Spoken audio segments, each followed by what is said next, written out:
Yo, what's going on, my ninjas? Got a new video here. This is my 40 card Fire Warrior deck. This originally had ninjas in it. It's got a very small ninja package, but I love the board that this deck makes. The standard go-to is Shogun with a pretty protected board. It's fun. So the main key here is go to Ysold, which you see I'm doing right this second. And then to go into Promethean Princess, I usually go into Ogier because I need to get Shogun into the grave. Shogun's a big part of this deck. Shogun's in the grave, boom. Promethean, boom. I pull the Shogun out of the grave, and now on the opponent's turn, and well, my turn too, they can only activate one. But we got angelic, or whatever, angelic's ring. That means the first one that they activate, spell a trap, done. It negates it. So this deck has some all crazy types of tech. You'll see how protected it can be. Right there, I used Promethean Princess to pop their card, and I targeted my Shogun, but since Ogier is equipped to him, he cannot be destroyed by card effects. So that's pretty standard. You don't see me do that a couple of times. Once again here, we are getting some resources to get ready to go into Ogier. As you saw there, I do have Makonko in this deck. That's part of the package. Flame Swordsman, part of the package. Infernal Knights, part of it. And Ninjas. So yeah, we got the Ysold on the field. In this duel, I do get an extra body, which you'll see I'll go into the Burning Blade, which protects the back row. So my back row is protected by a Flaming Blade, or Burning Blade, sorry. And then my back row is protecting the Shogun and the Burning Blade. You'll see right here. It's a pretty cool combo. I do equip this Makonko card onto the Burning Blade to protect it from destruction. I equip Ogier once again onto Shogun to protect it from destruction. And that back row cannot be destroyed either because Burning Blade is on the field. So it's a pretty fun combo. It could be pretty frustrating. But also, if anybody knows how to reliably get Angelic's ring on the field, please let me know. That is the next step to this, is if I can get that on the field consistently, this deck would be so great. I would love this deck that much more. Anyways, enjoy the rest of this duel. That trap card, I do not use in my deck anymore. It's not that good. So yeah, but I'll see you in the next duel.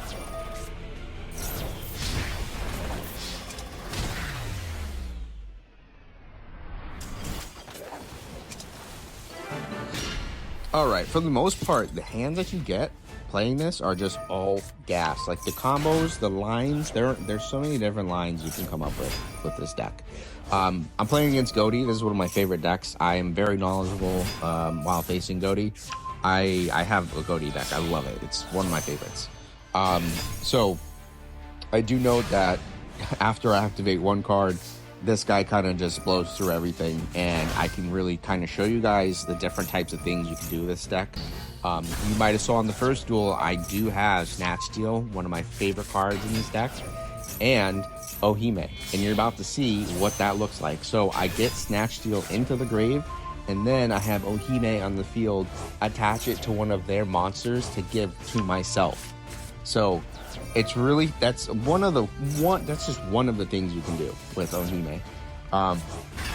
Like I said, there's just so many different lines. So I'm letting this guy, like I said, he's burning through all of his plays right now. So he has no disruptions after this right here. Boom.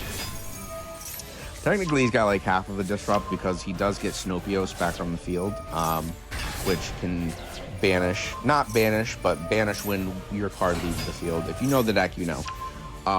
Which can kind of disrupt you, but not always. So anyways, we have two warriors on the field. We have Ohime. I have the plan in my head. Boom. Ysold on the field. Boom. We get the other Renewad as an extender for maybe next turn. I pitch 4 to go into Flame Swordsman. I normally go into Ogier off Ysold just to get the Shogun in the grave. But on turn 2, I usually don't do that. I usually go for more offensive play. The Shogun would be a defensive play. But right there, boom, you just saw it. I use Ohime to attach Snatch Steal onto the White Whale. It's just, I love doing stuff like that. It's just so much fun. But yeah, I usually opt in for more damage, and that's why Ninja's in there too. So Ninja the Flaming Swordsman. Those are like the offensive packages in here. Kind of Makonko too, but obviously Makonko can kind of be defensive. And then the Shogun is the other defensive part too. So as you can see, like I'm just clicking buttons at this point. Like what else do I need to do? Look at this field. Like the things you can do with this deck, the lines, it's straight freestyle at this point. All right, on to the next duel. This is not the best hand, but like I said, you can make something out of nothing. And I don't do this here. I kind of just make nothing. Like I said though, Makonko is a little bit defensive. It can buy you some time. And you'll see I kind of squeeze out here whenever I can from this guy. It's just like, you know, defensive wise. To be fair though, this guy isn't the best player either. He's playing Duel and shein, Fiendsmith. I think he's kind of just learning his deck. I'm not really sure. He does some questionable things. He attacks my Makonko with a Wave Caesar and it gets bounced. Like, it's just, I don't know, questionable things, but he's just doing, you know, some Duel things, trying to get things going. He does get a Phantom on the field, which is good for him, but I make him use it on his own turn. So he doesn't really have much going for him other than his Unchained Beast or whatever it's called at the end of this turn. You'll see it. He also makes another mistake with Sequence. He eventually on his next turn, he shuffles his Sequence back in the deck and he can't equip it to the Desert Ray. So, you know, he makes some mistakes, but I'm just doing my thing with this 40 card Fire Warrior deck, and you know, I wanted to show you guys. So enjoy the rest of this guy's turn. He's just trying to get something going here. Doesn't really get too much. It's not like the worst board, but his board could definitely be better. So, and while he finishes his turn, I'll talk a little bit more about mine. It does have like the full Infernoble package, and what I mean by that is you can go all the way up to Emperor Charles. I think I just put a second one in because, you know, it's so easy. If you have one, you can normally get two. But yeah, so what you're about to see here, like I said, goes into battle with the Caesar. I don't think he really knows you can't destroy Makonkos when they're equipped with a card, and he got bounced by the dance, or whatever that is, the fire dance. Anyways, my turn. Cards get popped because of the ceremony, which is fine, because it activates the Salamandra. Which I don't remember what I did. I don't think I did anything with that. That's okay. Anyways, I get a great top deck, but he has Veiler, which is okay. I kind of end my turn off with not the best board either. But that's not because of a misplay. It's just because, you know, he's got a decent amount of resources right now. I am able to get his SP off the field, which is, you know, can be super annoying to deal with. I get my Makonko back on the field and I end my turn, and that's really it. Back to my deck though. I do have a 60 card variant. It has Vanquished Souls in it. It's a crazy, really crazy deck, but the combos sometimes that you go into are like infinite. Not actually infinite, but like you can go kind of crazy and it's a lot of fun. But yeah, comment down below if you guys want to see that one. I can post videos on that. My next one is going to be Gate Guardian White Forest. Can't wait for that one. But yeah, here's the play where I'm talking about. He activates Lacrima and shuffles the Sequence back in, so he can't equip it to the Desert Ray. That was a big misplay on his part, because he could have destroyed the Makonko this time. But yeah, at this point, it's kind of just game because I got a great top deck and he does not have anything to disrupt it. It was the Field Infernoble, the Noble Museum or whatever. And that just kind of seals his fate. So from here I kind of just go into my regular combos. Like I said, once again, when I use Yisold on my turn and I can attack, it's not the first turn, I usually go offensive and go ninjas or flame swordsman, which I did there, and he quit. That's okay. Great hand here. I wish I was going first, but I'm not. That's okay. Fortunately for me, this guy ends with a board of nothing. full of nothing. I think this guy is just kind of testing things out, because you'll see in a minute, like, he's playing vampires in this. So yeah, I thought I had it in the bag this turn. I don't. I have to go one more turn, but that's okay.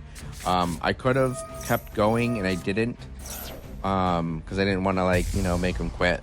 But that was my mistake. Next time I'll give him no mercy. Anyways, I'm kind of just going into the standard line. Once again, I went the Flame Swordsman route because it is turn 2 and I can attack. So, offense. Flame Swordsman, offense. He has the DD Crow right there. That would have been game. Straight game once you see the end board that I'm about to make.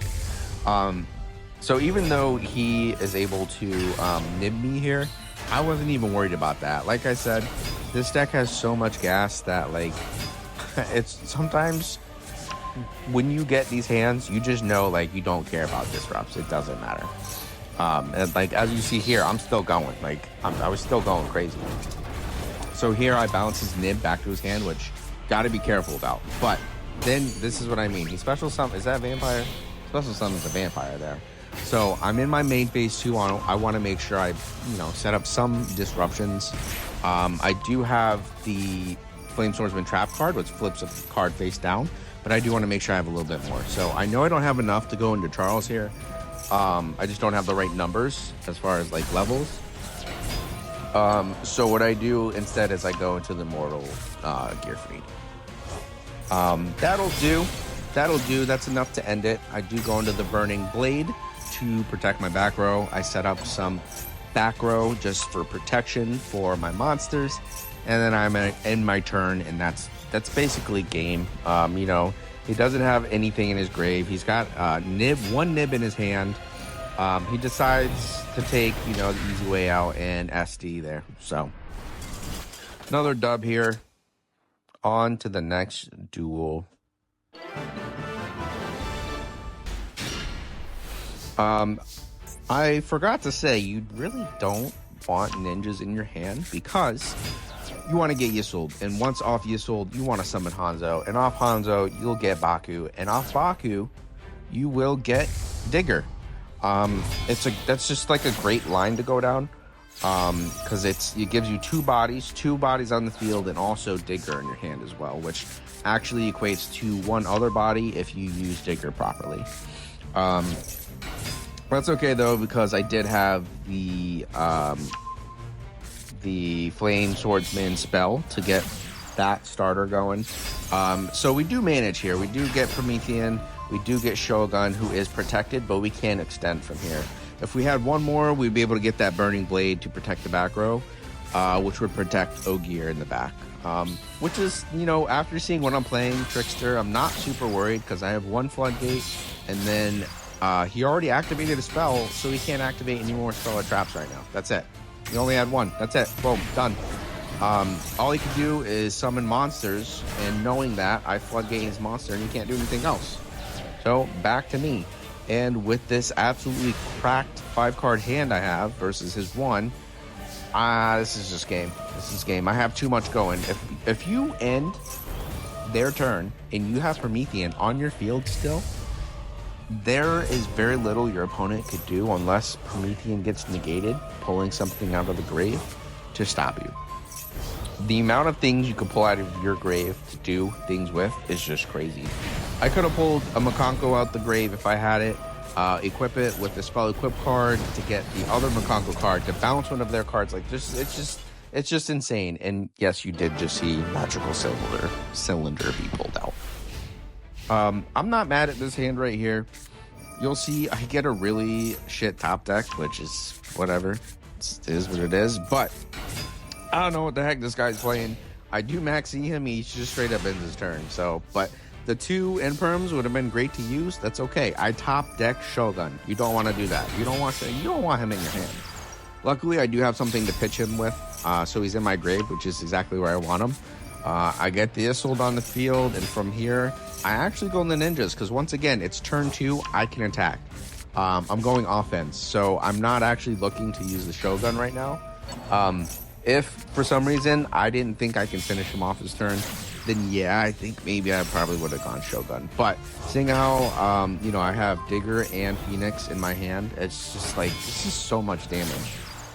Everything that is a warrior and fire attacks twice now. And I could add, basically, I can add 1,000 damage with Digger if I wanted to right there. How you ask? Well, I just equip Digger to a monster, and then they attack twice. That's an extra 1,000 damage. But anyways, don't even need to. Doesn't matter.